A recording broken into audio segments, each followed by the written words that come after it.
Kayaknya Realme di seri 9 seriesnya ini pendekatannya mulai agak berubah deh. Fokusnya bukan cuman ke performa, tapi juga ke kamera. Buktinya, ya ini Realme 9 4G. Handphone 3 jutaan yang sekarang punya resolusi kamera 108 megapiksel. Pertanyaannya, apakah resolusi segede gitu tadi efektif dijadikan unique selling point dan seberapa sering kalian pakai fiturnya? Jadi, langsung aja kita bahas. Oke, balik lagi di Gadgetainment sama gua Divi, dan di tangan gua kali ini sudah ada smartphone terbaru dari Realme. Ini adalah Realme 9 4G, pelengkap seri Realme 9 series yang hadir di Indonesia. Realme 9 4G, ya begitulah Realme menyebutnya. Dari namanya aja udah jelas kalau varian yang ini belum 5G ready ya, dan konektivitas jaringannya hanya mentok di 4G. Biasanya nih belakangan ini kalau misalkan ada handphone yang cuman labelnya 4G aja belum 5G, itu spesifikasinya sedikit lebih diperhatikan oleh brandnya ketimbang yang memang ada 5G-nya. Karena kan kalau misalkan nggak ada 5G, nggak perlu repot-repot nambah modem 5G lagi, jadi 4G aja cukup. Jadi yang lainnya tuh semacam di trade off gitu loh, dikasih spesifikasi yang sedikit lebih tinggi biasanya ya. Apakah si Realme 9 4G ini termasuk juga? Gue nggak tahu sih, tapi kayaknya itu jadi alasan kenapa dikasih kamera 108 megapiksel di handphone ini, karena salah satu compensate karena tidak ada 5G gitu. Dan sepertinya memang benar Realme melakukannya dengan ngasih embel-embel kamera gede 108 megapiksel ya, nggak tanggung-tanggung. Yang digandeng Samsung loh.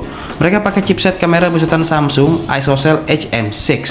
Mungkin kedengarannya kurang familiar ya kalau dibandingin Sony S chipset dari kamera, tapi nyatanya performanya lumayan bisa diandelin loh.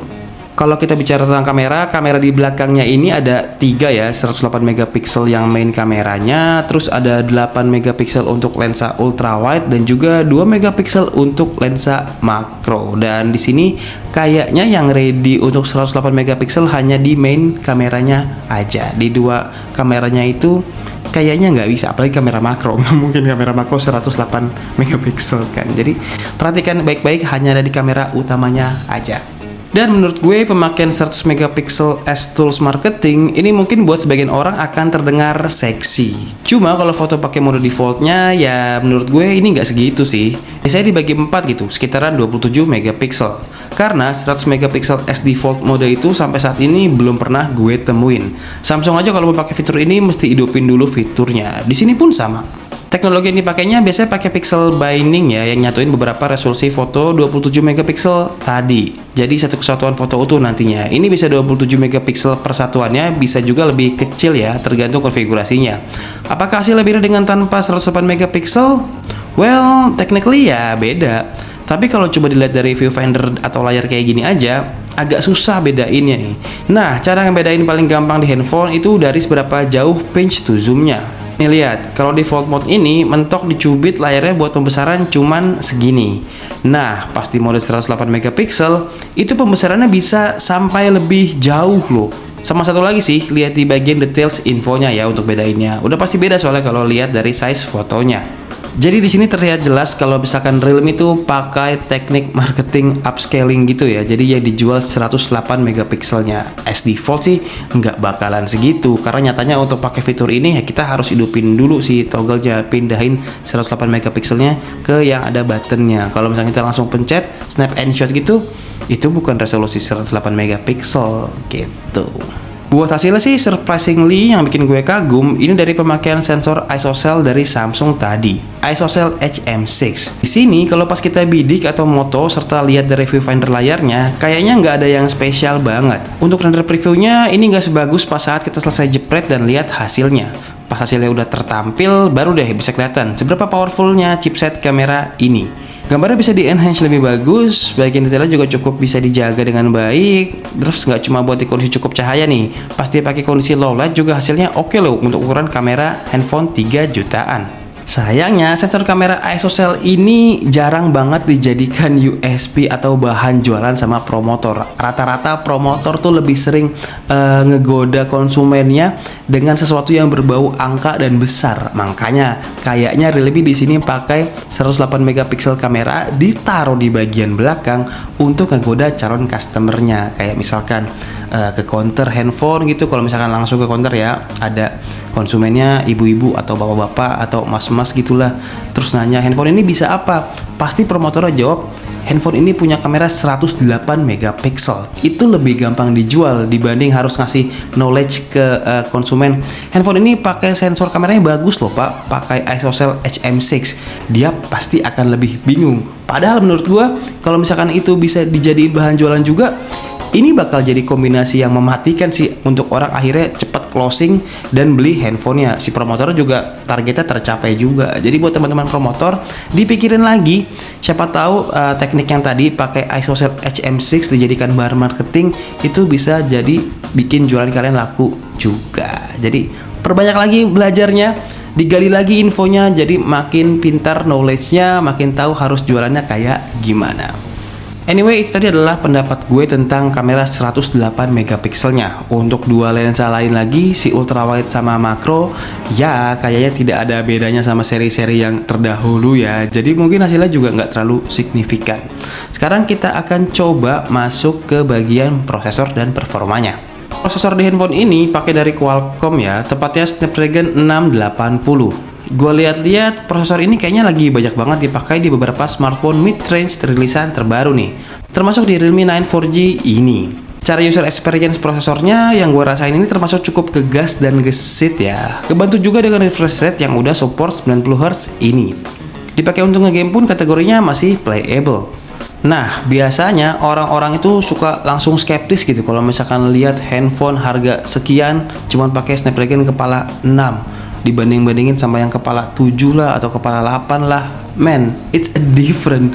Ini udah jelas-jelas beda. Tapi di sini kepala 6 yang ada di handphone ini Snapdragon 680 bukan berarti selalu di bawah Snapdragon yang kepalanya 7. Enggak. Jadi untuk biar kalian lebih paham, ini akan gue compare pakai data nih. Jadi bisa lebih melek lagi. Nih lihat, dari awal gue udah curiga sih kalau Snapdragon 680 ini agak mirip-mirip performanya dengan Snapdragon 732G. Dari data ini aja udah kelihatan kan, sektor performanya ini mirip banget sama 732G. Di dua bagian lainnya juga hampir sama kok, bahkan skor rata-ratanya ini sama persis, 63 points. Ini data yang gue pakai dari versus.com ya, silahkan main sendiri ke websitenya buat yang beli handphone masih suka banding-bandingin chipset.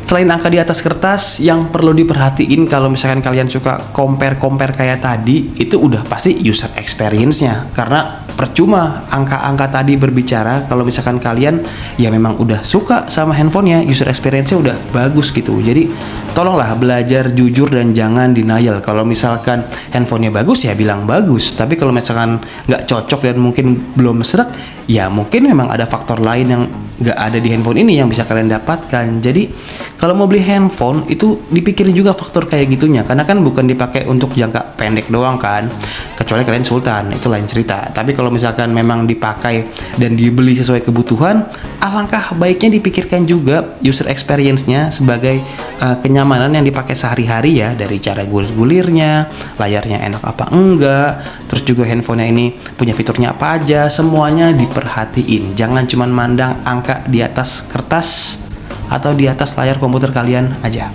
Di samping spesifikasi kayak tadi, handphone ini datang juga dengan dua varian model nih. Ada 6/128 GB itu RAM dan storage-nya, dan juga ada satu lagi yang versi 8/128 GB.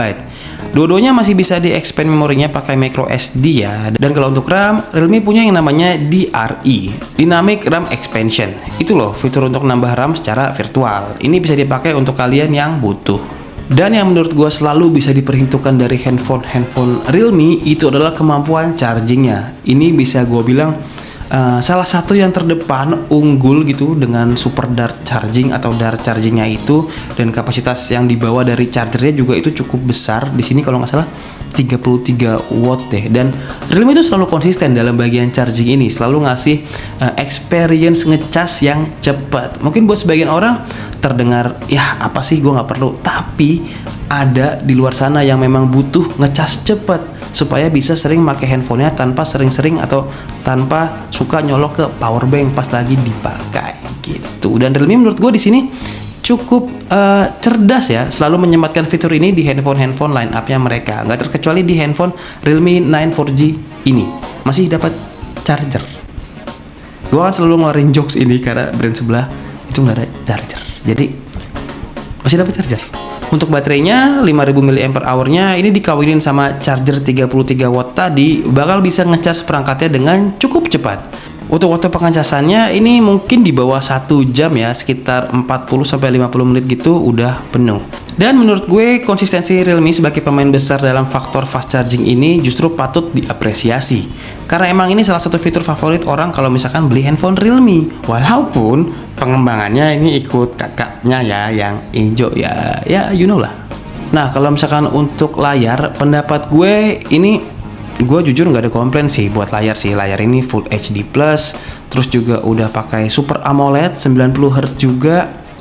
Ntar dulu, layar Super AMOLED dari Samsung, kamera ISOCELL HM6 dari Samsung. Ini nggak salah brand kan ya? Oh Realme bener. Apa jangan-jangan ini handphone Samsung yang cosplay jadi Realme?